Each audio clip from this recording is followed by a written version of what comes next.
बिस्मिल्लाहिर्रहमानिर्रहीम। तनक रंग ज़िला अटक से निकलने वाला सिमई मुजल्ला है, जिसकी इदारत के फ़राइज़ मैं असर अंजाम दे रहा हूँ।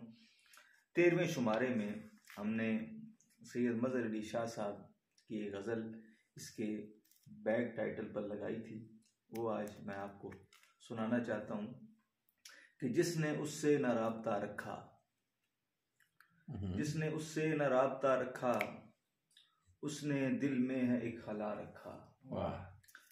और हमने हर रोज तेरी याद पढ़ी जी, हमने हर रोज तेरी याद पढ़ी, हमने हर रोज खत लिखा रखा।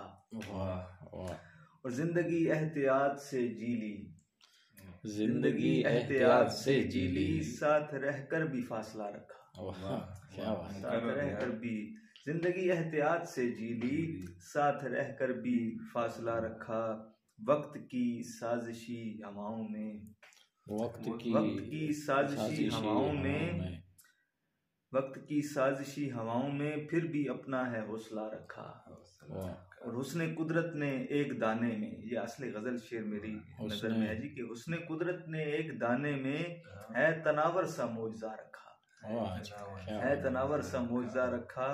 जहन या दिल तुम्हारी मर्जी है, जहन या दिल तुम्हारी मर्जी है, मैंने तुम पर है फैसला रखा, मैंने तुम पर है फैसला रखा। मकता अर्ज़ है कि सबसे जो मुख्तलिफ लगा मजहर, सबसे जो मुख्तलिफ लगा मजहर, सबसे उसको बहुत जुदा रखा। सबसे उसको बहुत जुदा रखा।